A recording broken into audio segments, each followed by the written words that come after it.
আসসালামু আলাইকুম।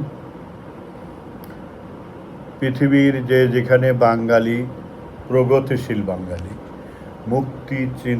মুক্ত চিন্তার বাঙালি, স্বাধীন চেতনার বাঙালি, বাঙালি বাঙালি আসেন, তাদেরকে প্রীতি ও শুভেচ্ছা। আমার এই প্রতিবাদের, নীরব প্রতিবাদ বলেন, সরব প্রতিবাদ বলেন, এই ইউটিউব চ্যানেলটি আপনারা সাবস্ক্রাইব করে আমার যদি সত্যিকার অর্থে মনে হয় যে না, আজকের সময়ে আমার ভয়েসটি মানবতার পক্ষে, বিপন্ন মানুষের পক্ষে কথা বলছি, তাহলে শুধু দেখে যাবেন না। আমি চেষ্টা করছি আপনাদের একজন হয়ে কথা বলবার। যখন মানবতা বিপন্ন, জীবন বিপন্ন, কঠিনভাবে ক্ষতিগ্রস্ত, জীবনের ঝুঁকি নিয়ে বলছি। অনেক ক্ষেত্রে সাধারণ মানুষ হিসেবে ভাষাগত অনেক ত্রুটি থাকতে পারে, সীমাবদ্ধতা থাকতে পারে, তারপরেও বলি, আজকে ৭১-এর যারা নারীদেরকে ধর্ষণ করেছিল, তাদেরকে শহীদ হিসেবে সহযোগিতা যারা করেছিল, আজকে তারা বাংলাদেশের শহীদ। জাতীয় সংসদের প্রস্তাবে তাদের নাম ওঠে। তাহলে একটি গর্বিত কাজ তারা করেছিল, আজকে প্রতিষ্ঠিত হয়ে গেছে। ফলে আমরা দেখলাম শেখ হাসিনা পরবর্তী সরকারগুলোর সময়ে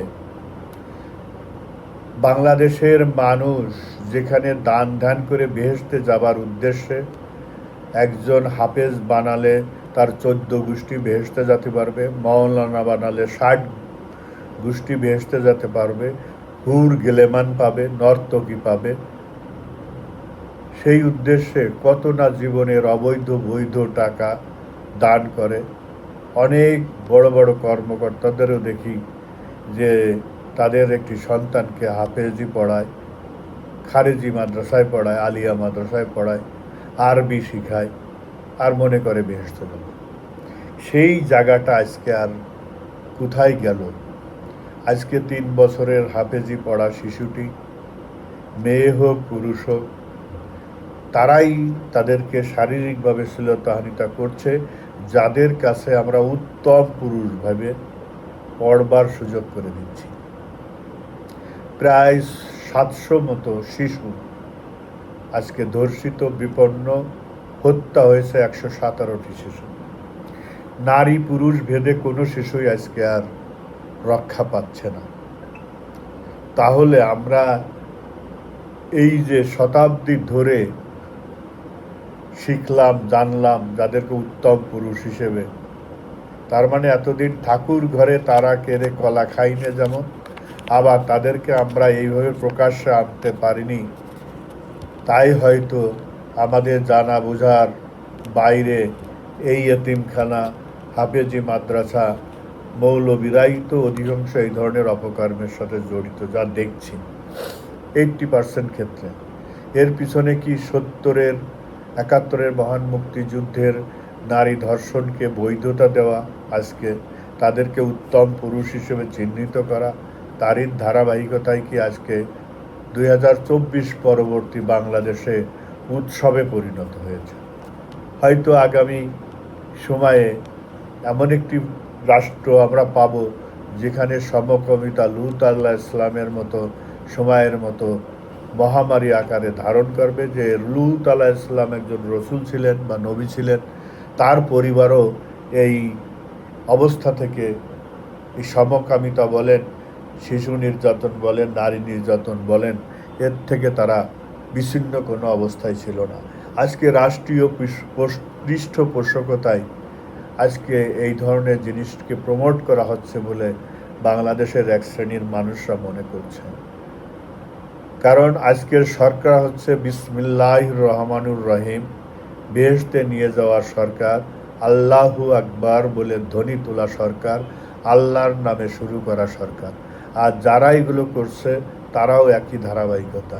আজকে হাদির ভাষাটা সাওয়া মাওয়া ছিঁড়ে ফেলাবো, আজকে মহামারী আকার ধারণ করেছে।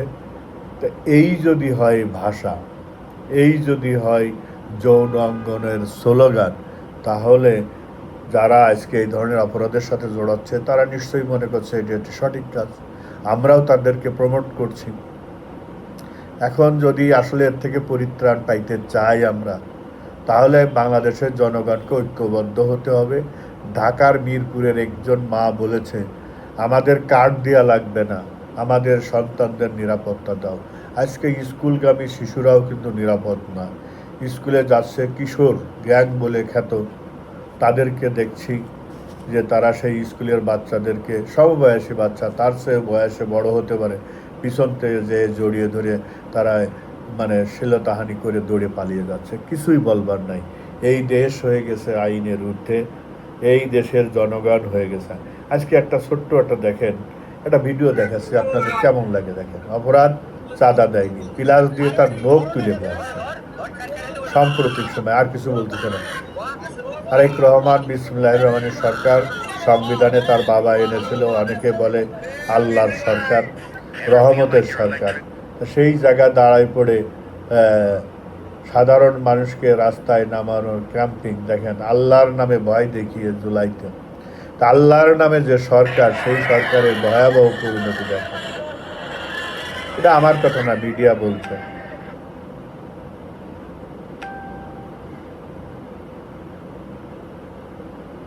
এই যে দেখেন, এইভাবে যদি একটি রাস্তা চলছে, দেখেন রাস্তায় সমঝোতা চলতেছে।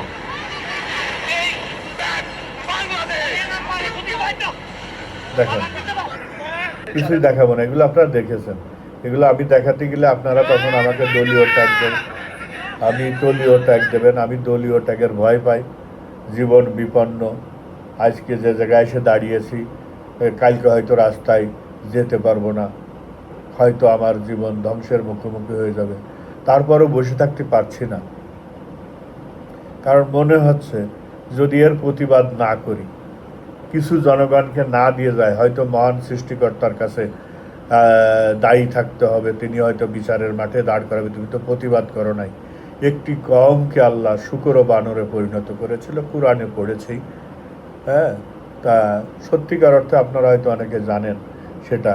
তা সেই জায়গাটাই থেকেই আজকে এই কথাটা না বলে, দেখেন স্কুল কক্ষে প্রকাশ্যে জুয়া খেলা, 2024 পরবর্তী রাষ্ট্রের অবস্থাটা দেখেন। সেই জায়গাটা আমরা দাঁড়িয়ে আছি। এখন বলতে গেলে বলবে আমরা হলো সরকারের, আগের সরকারের দালাল। হ্যাঁ, তা এখন আপনারা বলেন যে আমরা এখন কোথায় আছি, কি করতে যাচ্ছি। একজন পুলিশ সদস্য বলছে যে আমি যদি বিচার না পাই, পুলিশ হয়ে তার বাচ্চাকে অপহরণ করা হয়েছে, তাহলে অন্য লোকরা কিভাবে বিচার পাবে। কারণ আপনারাই এই বিচারের ভার আপনাদের উপর ছেড়ে দিচ্ছি আমি। কারণ এটা নিয়ে কথা বলতে গেলে দেখা গেল যে পুলিশ ভাইরা আমার নিরাপত্তায় আঘাত করে বসবে। আমি তাই অনেক কথা বলা যায় না, বলতে পারি না। স্যার আমি প্রেগনেন্ট, পেটের দায়ে গাঁজা বিক্রি করে না, হিরোইন বিক্রি করে, সেটা নিয়ে আমার কোনো কথা নেই। কারণ আছে আমি এগুলো নিয়ে কথা বলতে চাই না। আজকে টোটাল রাষ্ট্রের বেসিক যে অর্গানটা, সেই অর্গানটা কিন্তু আর নাই। দেখেন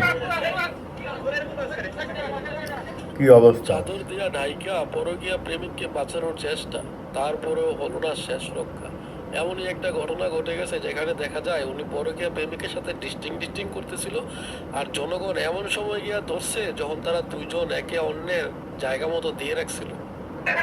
আমি এগুলো বলতেছি এই কারণে যে এখন বাংলাদেশের অবস্থা যা দাঁড়িয়েছে, সেই অবস্থায় আমরা কিভাবে পরিত্রাণ পাব, আমাদের পরিত্রাণের জায়গাটা কোথায়, আসলে কি আমরা পরিত্রাণের জায়গাটায় আছি, বা সেই জায়গাটায় কি আমাদের অবস্থান আছে। সেই ধরনের অবস্থার পরিপ্রেক্ষিতে কিছুই বলবার নাই, কিছু বলতেও পারছি না, কারণ বলতে গেলেই তো বিপদ। সেই বিপদের হাত থেকে রক্ষা করবে কে? রক্ষা করার জায়গাটা কার আশ্রয় গ্রহণ করবে?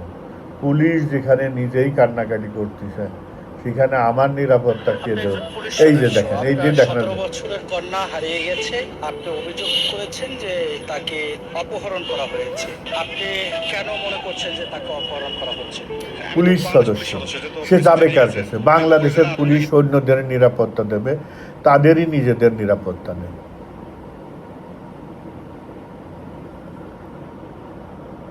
যারা অন্যের নিরাপত্তা দেবে, আজকে তাদেরই নিরাপত্তা নাই। তা কিভাবে আপনি নিরাপত্তা পাবেন বলেন? যা কিছু দেখাচ্ছি দেখেন, একসময় বিপিনুর বিদ্যুতের দাম সমন্বয়ের কথা বলে অলরেডি 12% বাড়িয়ে দিয়েছে। এই সরকার যে একটা ডাকাত সরকার, একটা চোর সরকার, একটা নির্লজ্জ সরকার, সেটা কি আর নতুন করে বলার অবকাশ আছে? অনেক কিছু আছে যেগুলো আসলে আমি বলতে পারবো না, বলা উচিত না নিরাপত্তাজনিত কারণে। আমি আপনাদের কাছে ছেড়ে দিলাম একজন বাংলাদেশের নাগরিক হিসেবে। অনেক কথা না বললে হয়তো আল্লাহর কাছে দায়ী থাকবো। আজকে জয় বাংলার স্লোগান দেওয়ার কারণে মানুষকে গ্রেপ্তার করা হচ্ছে, 10 জন শিশুকে স্কুল থেকে বহিষ্কার করা হচ্ছে দেখেন। কিন্তু প্রায় 700 শিশুকে ধর্ষণ করা হয়েছে, তাদের কি বাংলাদেশ থেকে বহিষ্কার করা হয়েছে? বরঞ্চ তাদেরকে পুরস্কৃত করা হচ্ছে। কোন জায়গাটায় আমরা দাঁড়িয়ে আছি আপনি বলেন? এই যে দেখেন এই শিশুটার অবস্থা, 5 জন মিলে তাকে ধর্ষণ করা হয়েছে, ভিডিও করা হয়েছে। তাকে আদালতে ঘুরতে হবে বছরের পর বছর। আমি কোনো নির্দিষ্ট কাউকে আর দায়ী করতে যাব না,